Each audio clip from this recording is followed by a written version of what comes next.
मैं बिल्कुल स्पिरिचुअल बंदा नहीं हूँ, बल्कि मैं थोड़ी खुंदक आती है स्पिरिचुअल लोगों को देखते हुए। But manifestation is real guys, and focus and attention is the only real currency. जो पैसा होता है ना, जो कागज हो गया एंड ऑल, कुछ वैल्यू नहीं है उसकी, सब फियाट करेंसी है, किसी मटेरियल से भी अटैच नहीं होता भी तो हम किसी मटेरियल की वैल्यू क्यों करते हैं, right? It all depends on belief system. But एक ही रिसोर्स है इस दुनिया में, अटेंशन, फोकस, है ना, और कुछ नहीं। इसलिए फोकस रह कि आप अपना अटेंशन कहाँ देते हो। अगर आपका अटेंशन 50 जगह डाइवर्टेड है तो कुछ नहीं कर पाओगे। तो मैनिफेस्टेशन की आप पावर इंड्यूस नहीं कर पाओगे। मैनिफेस्टेशन स्पिरिचुअल उससे कनेक्ट ना करना, वो मतलब नहीं है मेरा। फैक्ट से डिटेल में कभी और समझाऊंगा जब अच्छा से लिख दूंगा। फैक्ट ये है कि everything is constantly changing, right? जैसे होता है वेलोसिटी वगैरह सब होता है, सबका एक रिलेटिव वेलोसिटी भी होता है, राइट? एंड सबका एक होता है एब्सोल्यूट वेलोसिटी, किसी के रिलेशन में ना हो, राइट? बट एक मोशन ही होता है जिसमें एब्सोल्यूट मोशन नहीं होता है, क्योंकि एवरीथिंग इज कॉन्स्टेंटली चेंजिंग। वो कोट नहीं था कुछ ताओ फिलॉसफी से कि when you are never stepping in the same river twice, क्योंकि हर मिली सेकेंड वो रिवर चेंज हो रही है। फिर उसका एक एक्सटेंशन भी है कि even it's not the same man who is stepping on the mirror river, मतलब everything is just constantly changing. वो कोट था क्या, change is the only constant. ऊपर से सब कुछ वाइब्रेशंस है, राइट? जैसे स्ट्रिंग थ्योरी में भी होता है कि नेचुरल फोर्सेस होगा, इलेक्ट्रोमैग्नेटिक, ग्रेविटी का तो नहीं है, ग्रेविटी तो हमारा प्ले ग्राउंड है ओवरऑल, बट ये इलेक्ट्रोमैग्नेटिक फोर्सेस हो गया, nuclear strong and weak nuclear forces, chemical forces वगैरह जो हो गए, ये सब आपके जो स्ट्रिंग थ्योरी की जो vibration, different types of vibration है, उस पर डिपेंड करता है। इवन तो स्ट्रिंग थ्योरी आप 100% we don't believe, but still pretty close. उसके लिए थोड़ा होता है कि हमें 14 डायमेंशन चाहिए, कुछ चाहिए, ओके, फिजिक्स का चैनल नहीं है। But my point is natural forces exist. Main हो गए electromagnetic force, gravity, strong and weak nuclear forces, right? तो हम इसको दो तरीके से देखेंगे, ठीक है? एक सिंपल एग्जांपल के लिए समझाने की कोशिश करूंगा अगर मैं, तो एक वाटरफॉल है, ठीक है, बहुत झरना है, उसके नीचे एक पत्थर है, राइट? तो धीरे धीरे धीरे पत्थर का शेप चेंज होगा उस वाटरफॉल से। सॉरी, मैं अभी भी थोड़ा बीमार हूँ, इसलिए मैं बाल बोल नहीं बनाया, राइट? तो पत्थर का शेप भी धीरे धीरे चेंज होगा वाटरफॉल के साथ। तो you can think of waterfall as experience और लाइफ, अगर आप पत्थर को ह्यूमन की तरह इमेजिन करोगे, right? The shape of the पत्थर is the personality of a human, है ना? द मास ऑफ द पत्थर इज द लाइफ स्पैन, कितना बचा है, राइट? एंड धीरे धीरे पत्थर छोटे छोटे टुकड़े में टूट के सैंड बनता है, वो आगे लोगों के लिए मिनरल या पौधों के लिए कुछ फूल वगैरह बनता है। So what you kind of leave behind after you die, basically what I am trying to say कि कोई बंदा कॉन्स्टेंटली नेचुरल फोर्सेस के थ्रू गुजर रहा होता है एंड वो भी उसको शेप कर रहा होता है। जैसे इस सिनारियो में रॉक अडाप्ट कर रहा है या फिर चेंज कर रहा है according to waterfalls pressure, right? ये रॉक नॉन लिविंग बीइंग है एंड हम लिविंग बीइंग है, वो आते हैं वहाँ पे। बट फिर से अगर मैं फैक्ट रिपीट करूँ कि constant change is happening constantly, वही एक यही कांस्टेंट है कि चेंज कीप्स हैपनिंग। एंड एक और बहुत जरूरी चीज़ है कि everything takes the path of least resistance, ठीक है? अब इलेक्ट्रिसिटी में देखोगे, वो भी लीस्ट रेजिस्टेंस का पार्ट लेगा। वाटर देखोगे, ऊपर से नीचे आएगा। एवरीथिंग, इवन इंसान, लिविंग बीइंग, वो ये थोड़ा सा कॉमन हो गया लिविंग और नॉन लिविंग में, कि everything takes path of least resistance, ठीक है? Living and non living beings में हल्का सा अगर हम डिफरेंस करना चाहें, सबसे बेसिक डिफरेंस जो होगा वो होगा कि लिविंग बीइंग्स को लिविंग रहने के लिए स्ट्रक्चरल इंटीग्रिटी मेंटेन करने की रिक्वायरमेंट है, राइट? भाई अगर मैं अपना सर यहाँ से खोल दूंगा तो फिर मेरे जीने के चांसेस बहुत कम हो जाएंगे, या फिर अगर मैं हाथ अभी काट दूंगा और कुछ मेडिकल वो नहीं होगा, तो स्ट्रक्चरल इंटीग्रिटी मेरी ज़रूरी है मेंटेन करने के लिए। So I keep remaining living, right? Non living things में ऐसा नहीं होता है, अनलेस आप पैनसाइकिज्म जो फिलोसफी की वाली ब्रांच है उसमें जाएंगे, तो वहाँ पे तो शायद मानते हैं कि नॉन, पर उसमें वो मरते नहीं है, राइट? उनका बेसिकली ये है कि नॉन लिविंग थिंग्स में भी कॉन्शियसनेस है। It's just so different than us कि हम उसे कॉम्प्रिहेंड भी नहीं कर सकते हैं, क्योंकि स्ट्रक्चरल इंटीग्रिटी की ज़रूरत है लिविंग बीइंग्स को। तो desire to avoid the pain वाला जो फैक्टर है वो हम में आता है, क्योंकि नॉन लिविंग थिंग्स है वो तो खड़े खड़े ही अडेप्ट होते रहते हैं, अपना शेप तोड़ देंगे, स्ट्रक्चरल इंटीग्रिटी सैक्रिफाइस कर देंगे। लिविंग बीइंग्स नहीं करेंगे, तो हमारे पास वो फेयर है एंड डिज़ायर भी है। हमारे पास भी कॉन्स्टेंटली नेचुरल फोर्सेस लग रहे हैं, जैसे एटमॉस्फेरिक प्रेशर हो गया, राइट? ग्रेविटी हो गया, एंड जितने भी नेचुरल ये strong and weak nuclear forces हम पे भी चल रहे हैं, तो कॉन्स्टेंटली हमें उन नेचुरल फोर्सेस को रेजिस्ट करना होता है। उसी के अकॉर्डिंगली हम अडाप्ट होते हैं कि जितनी अर्थ की ग्रेविटी है उसी हिसाब से हमारी मसल्स डेवलप हुई हैं कि हम उसे काउंटरैक्ट करें, हमें फील भी ना हो, हम अपने जीवन जीते रहते हैं, हमें आइडिया भी नहीं होता कि कॉन्स्टेंटली हमारी बॉडी पर कोई फोर्स लग रहा है। मतलब एक बेर मिनिमम एनर्जी चाहिए, एफर्ट चाहिए उसको रेजिस्ट करने के लिए कॉन्स्टेंटली, राइट। और जब इस कांस्टेंट नेचुरल फोर्सेस में कुछ चैलेंज आता है कि ग्रेविटी बढ़ गई या फिर एटमॉस्फेरिक प्रेशर बढ़ गया पानी के अंदर या कुछ हो गया, तो देन वी अडाप्ट या फिर चेंज या कुछ भी बोल सकते हो आप उसे, पॉजिटिव नेगेटिव अडेप्टेशन बोलना आपके परसेप्शन में डिपेंड करेगा, बट कुछ चेंज हैपन होता है, ऐसे पोकेमॉन में एवोल्यूशन होता है, राइट। हमारा जो शरीर इस यहाँ तक पहुँचा है, जिस प्रकार का हमारा भी डिज़ाइन है, वो कॉन्स्टेंटली लंबे समय तक भागने के लिए, शिकार करने के लिए, ग्रेविटी को रेजिस्ट करने के लिए। हमें डिप्रेशन हो जाता है अगर हम सोसाइटी के पार्ट ना फील करें हम, क्योंकि if you are away from the tribe तो you are almost as good as dead, है ना। तो ये सारे जो हमारा सिस्टम बना है, ये इस सारे अडाप्टेशन जो हम आए हैं इतने सालों से, उसके बेस पे हम अभी यहाँ पहुँचे हैं। लेकिन हम काफ़ी एडवांस उसमें रहते हैं जहाँ पे हम काफ़ी सारी चीज़ें अवॉइड भी कर पाते हैं वॉलंटरीली, जो कि हमेशा अच्छी बातें भी नहीं होती एक्चुअली। टेक्नोलॉजी लेवल पे हम पहुँचे भी हैं, कुछ डेवलपमेंट हुआ है हमारे दिमाग का, जैसे एब्स्ट्रैक्ट थिंकिंग और कम्युनिकेशन हमारी सबसे खतरनाक स्किल है। एब्स्ट्रैक्ट थिंकिंग मतलब जैसे कोई बंदर शायद दूसरे बंदर को कम्युनिकेट कर दे कि वहाँ पे मैंने शेर देखा था आते हुए, राइट। बट कोई बहुत ही मुश्किल होगा कि कोई बंदर दूसरे बंदर को पूरी कहानी सुना दे, कोई वहाँ पे शेर भी ना हो, लेकिन वो सोचे हाँ एक बार ऐसा हुआ था और वो एक एपिक बंदर था जिसने उस शेर को अकेला हरा दिया। वो एब्स्ट्रैक्ट थिंकिंग होती है। कम्युनिकेशन क्यों काम आता है, क्योंकि जो नॉलेज मैंने इकट्ठा करी है वो मैं आगे पास ऑन कर सकता हूँ। तो अब जो दूसरा मेरा ऑफस्प्रिंग आया है उसको ज़ीरो से शुरू करने की ज़रूरत नहीं है, वो उस लेवल ऑफ कॉन्फिडेंस नहीं, उस लेवल ऑफ नॉलेज से शुरू कर सकता है। He can build on it and फिर कम्युनिकेशन को हमने लिखना शुरू कर दिया तो फिर इट्स लाइक फॉर जनरेशन। तो वो जो इतना सारा कंपाइलिंग नॉलेज है पूरी दुनिया का, that is collected together. In abilities ने हमें ऐसा बना दिया है कि अब हम काफ़ी कंफर्टेबल लाइफ जी सकते हैं, अपने आसपास के एनवायरनमेंट को कंट्रोल कर सकते हैं, क्योंकि हमने नेचुरल फोर्सेस को वॉलंटरीली समझने की कोशिश करी। यही एक इनडोमिनेबल ह्यूमन स्पिरिट है कि we understand everything and we never quit.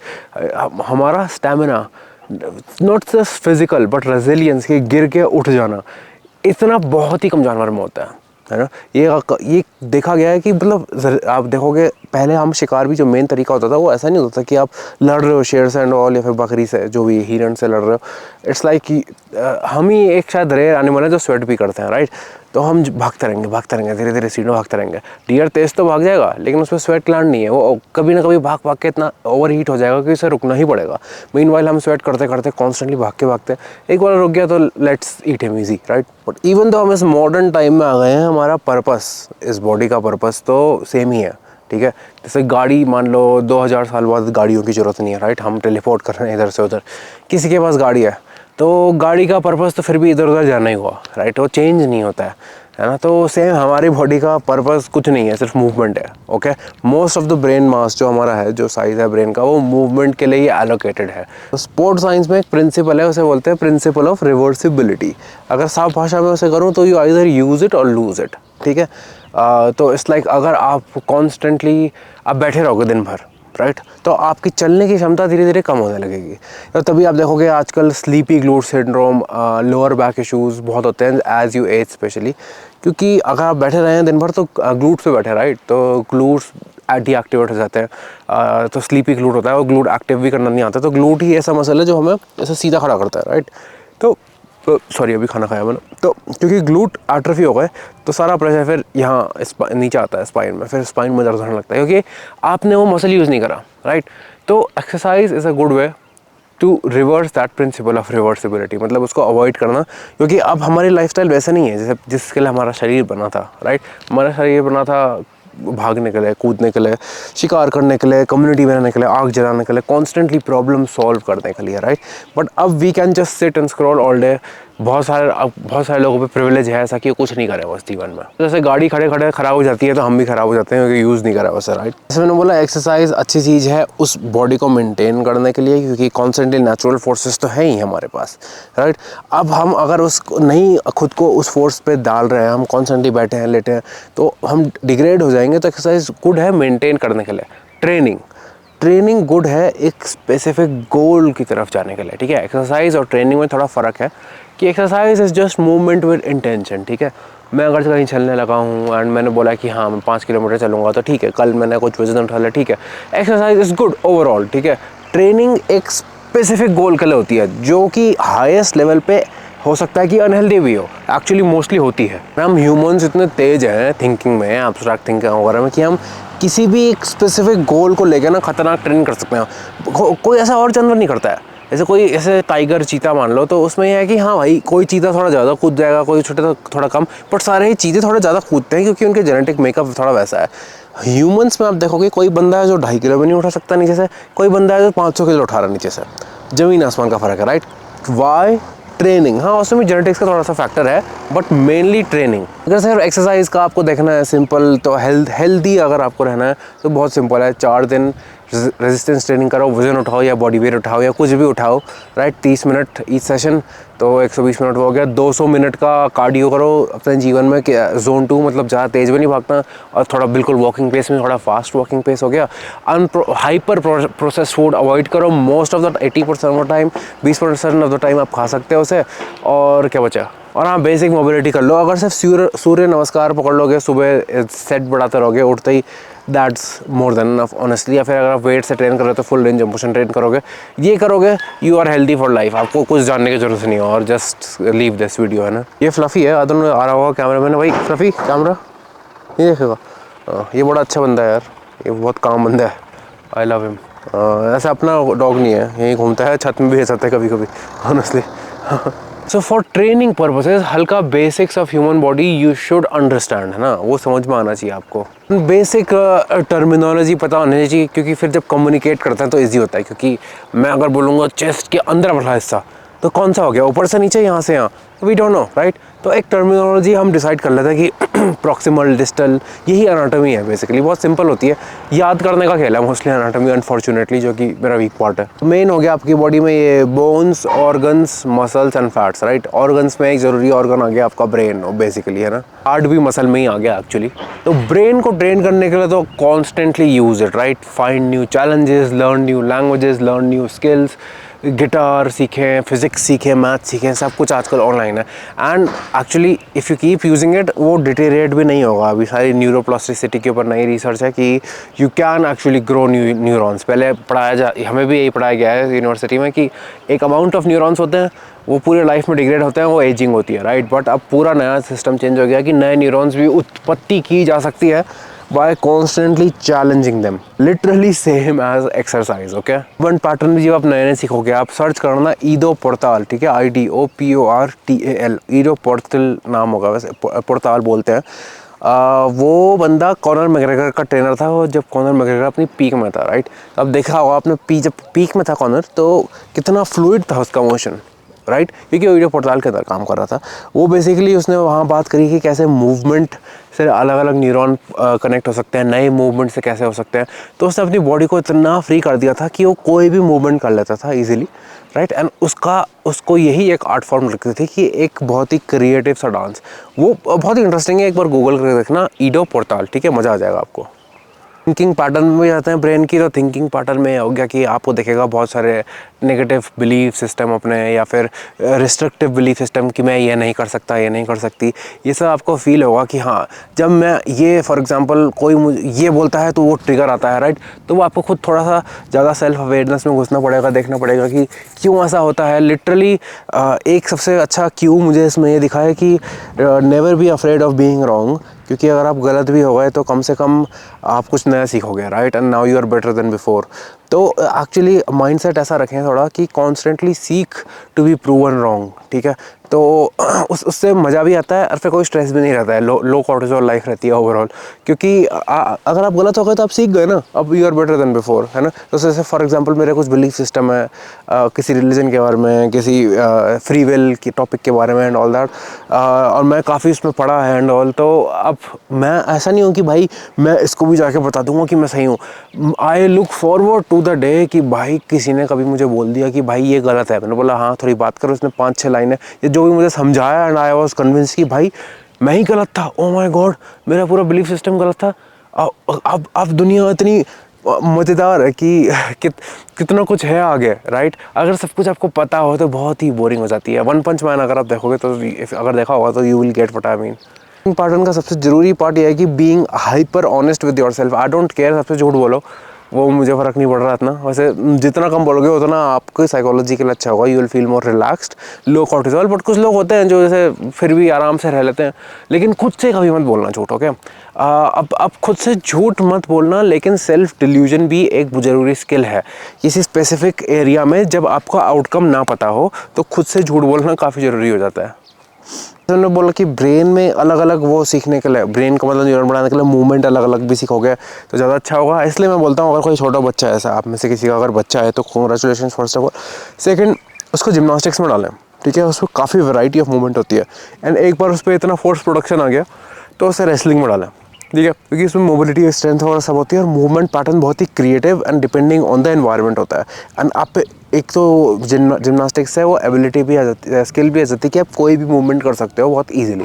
बहुत लो हो जाता है थ्रेशोल्ड किसी भी मूवमेंट का, स्किल लेवल बहुत हाई होता है ना। तो बचपन में एक बार स्किल और न्यूरॉन्स कनेक्ट होगा एक बार तो लाइफ टाइम रहते हैं ऐसे, है ना। एक और ज़रूरी चीज़ ब्रेन के लिए मैं बोलूँगा वो होगा थोड़ा ब्रेथ वर्क, ठीक है। तो कोई भी, you don't have to be religious या योगा से रिलेटेड, कोई भी ब्रेथ वर्क। अब तो सारे यूएस नेवी सील्स वगैरह भी करते हैं, अलग अलग प्रकार के होते हैं। बॉडी हीट बढ़ाने के लिए तो मेडिटेशन हो गया, माइंड क्लियर करने के लिए क्या बोलते हैं माइंडफुलनेस वाला मेडिटेशन हो गया। तो अलग अलग टाइप के meditation search it up, right. क्योंकि कभी कभी आपको अगर कुछ नया थॉट डालना है, जैसे कोई पानी है उसको अगर एकदम नया उससे देखना है तो पहले पानी खाली करके दूसरा खाली करना पड़ेगा, राइट। तो मेडिटेशन हेल्प्स थोड़ा सा वो हटाने के लिए, एंड फोकस एंड कंसंट्रेशन भी बढ़ाता है मेडिटेशन, जो कि हमने बोला है कि सबसे पहले बोला था कि यही एक असली करेंसी है इस दुनिया में, यही एक असली रिसोर्स है, राइट। मेडिटेशन ओवरऑल ये लेफ्ट एंड साइड, दोनों साइड के ब्रेन को ज़्यादा कनेक्ट भी करता है, तो क्रिएटिविटी एंड लॉजिक वगैरह को, तो you will be creative with logic, I guess, है ना।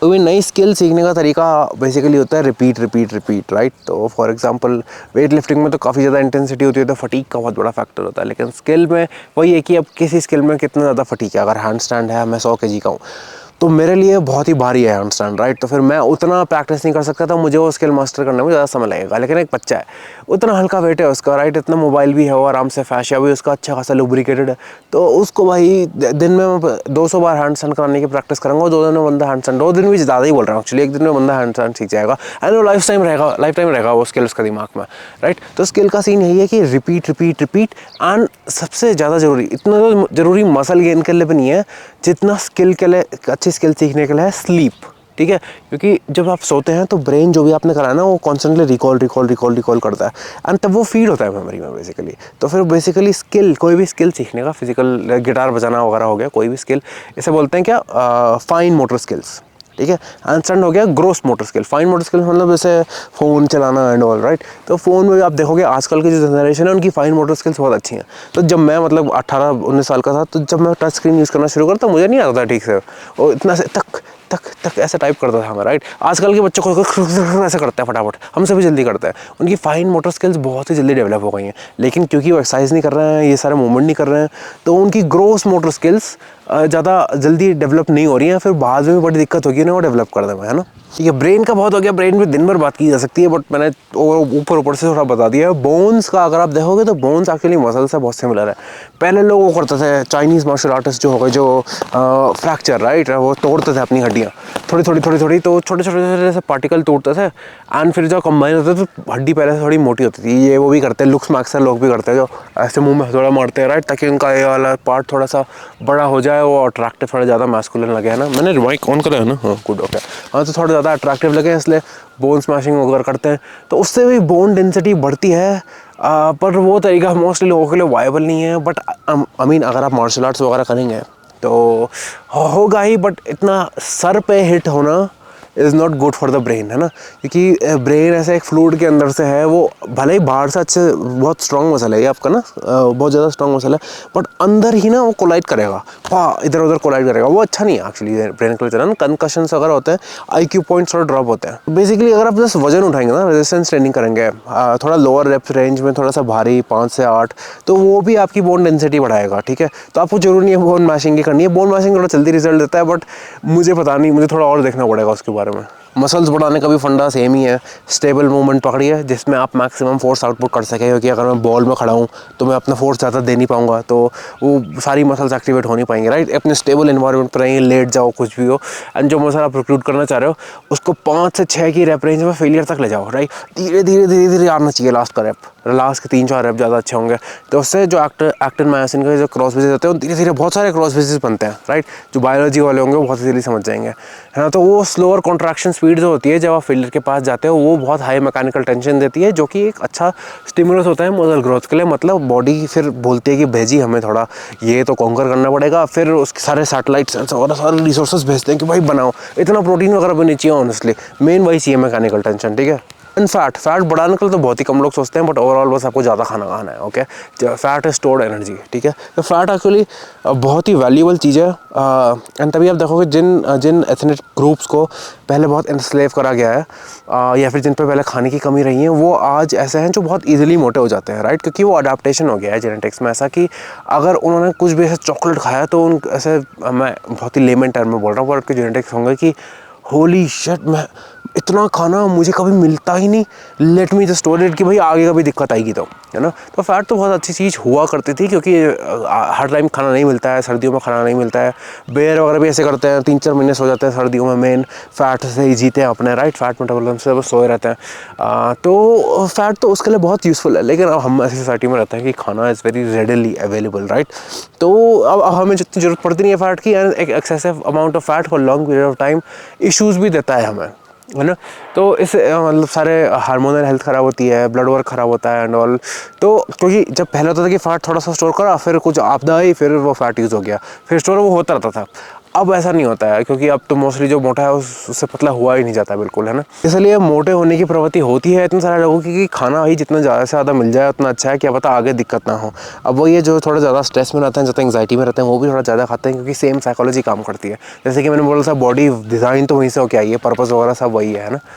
फैट को कम करना है तो ओवरऑल सिस्टमेटिकली आपको कम खाना होगा, है ना। तो आप अगर इजीली फैट कम कर लेते हो तो आपसे तो मुझे क्या ही, वो तो बहुत ईजी वीडियो, कैलोरी डेफिसिट में खाएं बस। बट अगर आप थोड़ा ज़्यादा फैट स्टोर करते हैं और मुश्किल है आपके लिए फैट रिड्यूस करना, तो फिर बेसिकली आपको क्या करना है, सिस्टमेटिकली, है ना।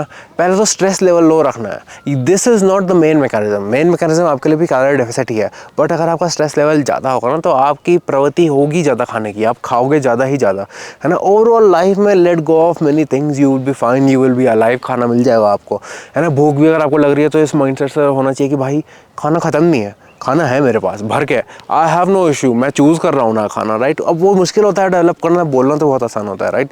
और ओवरऑल मतलब सिस्टमेटिकली करना है। अगर आप एकदम से खुद को भूखा रखना शुरू कर दोगे तो फेलियर रेट बहुत ज़्यादा हो जाएगा। मैं नहीं बोल रहा फेल हो गया, बट रेट बढ़ जाएगा फेलियर का। तो बेसिकली आपको क्या करना है कि मेक इट सो ईजी कि भाई बस 100 कैलोरी मैं कम खा रहा हूँ, है ना। अगर आपने पहले करा नहीं है, या फिर आप बार बार फेल होते हो फैट लॉस में, तब मैं बोल रहा हूँ कि बस 100 कैलोरी, तो आप 4 रोटी खाते थे, आप 3 खाते हो, एंड थोड़ा बस एक्टिविटी लेवल बढ़ा दो। मम्मी ने बोला कपड़े छत में डाल के, तो भाग के चले जाओ फटाफट, आलस नहीं दिखाना, राइट। थोड़ा सा वो चेंज करोगे खुद ही धीरे धीरे, हाँ भले ही ज़्यादा समय लगेगा, बट होगा बिल्कुल होगा। अगर 4 हफ्ते में 1-2 kg भी हो रहा है तो that's 6 kgs in a year, है ना, विच इज़ अमेजिंग। वो 6 kg बहुत होता है अगर आप देखोगे तो, है ना। एंड साथ में अगर आप वजन भी उठा रहोगे तो मसल भी गेन हो रहा होगा, तो you look totally different, okay. 8 पर जाते हैं तो 8 तो इंजन ही हो गया अब पूरा हमारी बॉडी का, राइट। वो पूरे हर जगह ऑक्सीजन वगैरह प्रोवाइड फैलाता है। तो हार्ट को ट्रेन करने के लिए अब ये कार्डियोवास्कुलर हो गया, या फिर अगर आप सिर्फ वजन भी उठाएंगे ना तो फिर भी काफ़ी ज़्यादा हो जाएगा, लेकिन थोड़ा सा फोकस करना है आपको हार्ट ट्रेनिंग में। तो वही है, थोड़ा रनिंग या फिर कोई भी मोडालिटी उठा लो जिससे आपकी हार्ट रेट बढ़ती हो, है ना। तो मैं बोलूँगा कि जो जोन 3, जो मतलब सबसे ज़्यादा इंटेंस वाला कार्डियो हो गया, स्प्रिंट वगैरह, वो इतना करने की आपको ज़रूरत नहीं है अगर आप अच्छे से वजन उठा रहे हो, क्योंकि वजन उठाना ही जोन 3 कार्डियो है, विच इज़ 50 सेकंड के लिए ऑल आउट एफर्ट एंड फिर लॉन्ग रेस्ट, 50 सेकंड के लिए ऑल आउट एफर्ट फिर लॉन्ग रेस्ट, राइट। वो जोन 3 हो गया। जोन 2 में आपका आ गया कि लॉन्ग टर्म थोड़ा आप भाग रहे हो, ऐसे स्पीड में भाग रहे हो कि आप 5-5 शब्द की लाइन में ऐसे करके आप बात कर पा रहे हो लोगों से, है ना। तो वो हो गया आप बेसिकली आपका जोन 2 कार्डियो। तो मोस्टली उसी में ट्रेन करोगे तो बढ़िया है। अगर आप बहुत ही ज़्यादा अनफिट हो तो मैं पहले बोलूँगा कि ज़ोन 1 में ही, मतलब ओवरऑल आप वॉकिंग वगैरह बढ़ाएं, इंक्लाइन वॉकिंग बढ़ाएं पहले।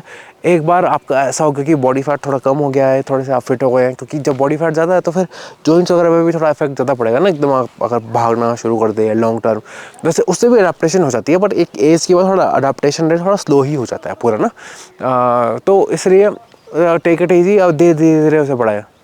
इन सब में माइंडसेट का जो है वो बात ये है कि नेवर थिंक कि भाई मुझे ये बंदा है वो बंदा है, वो तो इतना अच्छा उठा रहा है, मैं इतना बुरा उठा रहा हूँ, वो इतना तेज़ भागता है, या उसकी हाइट देखो इतनी अच्छी है। देखो you just have to be better than you were yesterday, है ना। एंड उसमें भी स्ट्रेस नहीं लेने का, अगर कल today you are worse than yesterday it's fine. सबसे बड़ा किलर जो है वो है स्ट्रेस है। ओवरऑल रिलैक्स ब्रो, है ना। हाँ, अगर कुछ इमीडिएट ऐसी चीज़ है कि डायबिटीज़ हो रखा है, वेट आपका स्टमक वगैरह निकला है, तो उसमें भी first step is problem solvable है। हाँ, वाई स्ट्रेस, तो उस काम पे लगता है ना। प्रॉब्लम सॉल्वेबल नहीं है, नहीं, तो वह स्ट्रेस हो गया ना, अब तो काम खत्म। तो मतलब स्ट्रेस का तो कोई रीज़न नहीं है, वो भी अडेप्टेशन से ही आए हैं हमारे उस पूर्वजों से। बट श्योर ओवरऑल उसको एलिमिनेट ही करके चलें माइंडसेट को, एंड धीरे बहुत ही छोटे छोटे स्टेप लें, है ना। अब कुछ लोग होते हैं जो कि बहुत लंबे लंबे स्टेप लेना पसंद करते हैं, एकदम से ड्रास्टिक चेंज होने करना पड़ता है, राइट। तो उसके लिए थोड़ा ड्रास्टिक स्टेप, जैसे देखा होगा आपने एक्टर्स हो गए, वो अपना सर मुंड वाला थे, राइट, जब डिप्रेशन से गुजर रहे होते हैं, क्योंकि उनको कुछ फिजिकल चेंज, कुछ चांस ऑफ कंट्रोल चाहिए होता है कि हाँ मैं कम से कम ये तो कंट्रोल कर रहा हूँ, राइट। वो मैं बोलूँगा नहीं वो भी कोई रास्ता गलत है, मुझे लगता नहीं है कि कोई भी रास्ता ऐसे गलत सही है, सारे रास्ते सही हैं ओवरऑल, अनलेस आप किसी और को हार्म कर रहे हो फिजिकली। उसके अलावा अगर नहीं कर रहे हो किसी को फिजिकली हार्म, तो सारे रास्ते सही हैं, जस्ट फील फ्री, है ना। माइंडसेट में है कि you have to realise your privilege, कि अगर आप मेरी वीडियो बैठ के यहाँ देख रहे हो, राइट, अगर आपने देखी होगी ये वाली वीडियो, इतनी फुद्दू सी इतनी लंबी वीडियो, अगर आप ये सब देख रहे हो तो you have immense privilege to work on this. अगर आप लोअर मिडिल क्लास वगैरह कुछ भी हो ना भाई, तो वो सब यार मैं बहुत देखता हूँ सोशल मीडिया में ये रोना धोना कि मेरे पे ये नहीं है वो नहीं है। सर अमीरों को क्यों होता है, सब पे होता है, लेकिन वो बॉडी नहीं बनाना पसंद करते हैं। ब्रो वो कुछ खेल नहीं है यहाँ पे, ओके। आप जो आपको खाना मिल रहा है ना वही खा लो, ठीक है, कोई दिक्कत नहीं है। 3 रोटी खाता था, 3.5 रोटी खा लो, वेट कम करना 2 रोटी खा लो, लिटरली जस्ट थोड़ा वजन उठाओ, नहीं है तो पुशअप पुलअप मारो, एक पुलअप बार आता है, मैं नहीं स्पॉन्सर्ड हूँ उससे। कितने का था वो, आई फॉरगेट, 1900 का था। 4-5 महीने सेविंग करके 1900 का पुलअप आ जाएगा, कहीं भी लटक जाओ, राइट। पुलअप पुशअप स्क्वाट सबसे कुछ हो जाएगा, कोई दिक्कत नहीं है, बस एफर्ट मैटर करता है, ठीक है। भागना फ्री होता है आपके लिए, है ना।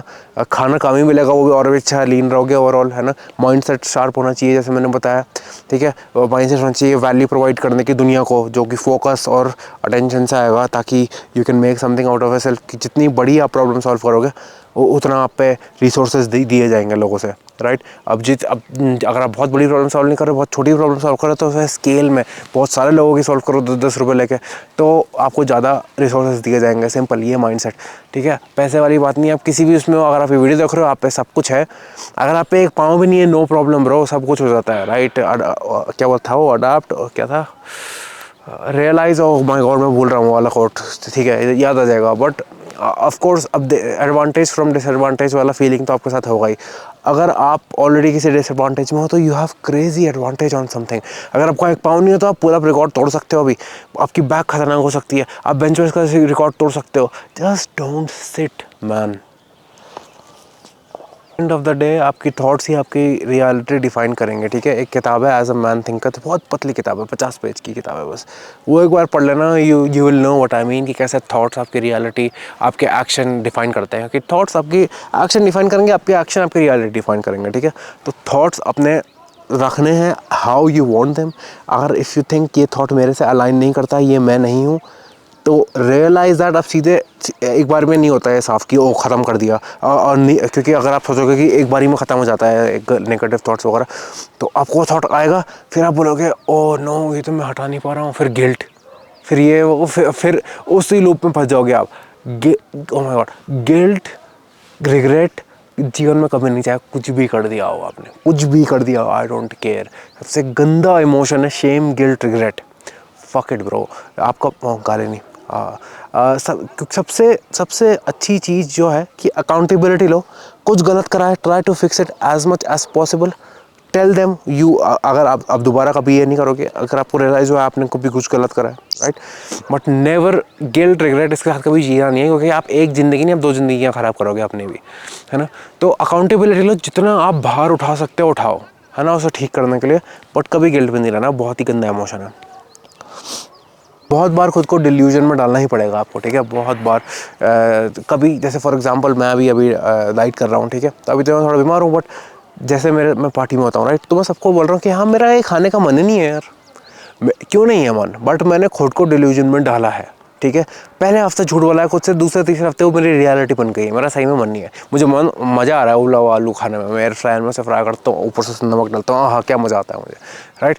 तो थोड़ा खुद से झूठ बोलना है कि देखो आप ना खुद को कुछ भी कन्विंस करवा सकते हो, you are your own master basically, है ना। तो अब ये एडवाइस कॉन्ट्रैक्ट करिए कि भाई दुनिया से झूठ बोलो बट खुद से झूठ मत बोलो, right.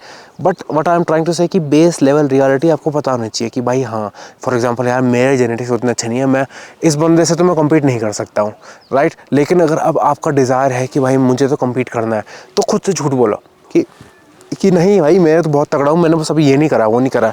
Delusion helps in reaching the peak, ठीक है। और जो सेल्फ रियलिटी को हाइपर एक्सेप्ट करना, that helps in knowing your self very well, ठीक है। तो जब आपको टॉप में देखोगे कोई भी athlete, Conor McGregor, Michael Jordan, जो भी होगा, जो टॉप एथलेटिक लोग होते हैं वो काफ़ी डिल्यूजनल होते हैं, है ना, काफ़ी ज़्यादा, लेकिन वो बहुत खुश भी नहीं होते हैं फिर। सो आपको बैलेंस ढूंढना पड़ेगा, ठीक है। इस वीडियो में इतना ही। मैंने ऐसे ही, मैं बीमार था ना बैठे बैठे, तो मैंने सोचा मैं कुछ पॉइंट्स लिखे कि क्या बोलूँगा आज ना। मेरे पे हैं तो बहुत सारे टॉपिक, लेकिन मैं कोई ऐसे बात करना नहीं चाह रहा था। तो आई नो ये वीडियो ऐसे ट्रेनिंग से ज़्यादा रिलेटेड है नहीं, बट स्टिल अगर आपको अच्छी लगी होगी तो बताना। एक मैं फ़िलॉसफी के ऊपर भी बनाना चाह रहा था, क्योंकि किसी ने कमेंट कर रहा था कि भाई जी आपकी लाइफ की फ़िलॉसफी क्या है। तो अब मैंने भी नहीं सोचा ना ऐसे तो क्या है, तो मुझे भी थोड़ा सा बैठ के सोच के लिखना पड़ेगा एक बार, फिर मैं बताता हूँ आप लोगों को, ठीक है। मैं भी थोड़ा बीमार हूँ, मैं रेस्ट करता हूँ। वीडियो देखना, कमेंट करना कैसी लगी आपको, लेट मी नो अगर मज़ा आया होगा तो। आई डोंट थिंक किसी को आया होगा, बड़ी बोरिंग सी वीडियो, अजीब सी वीडियो, राइट, बिना सर पैर की वीडियो है, तभी कोई थंबनेल नहीं है इसका।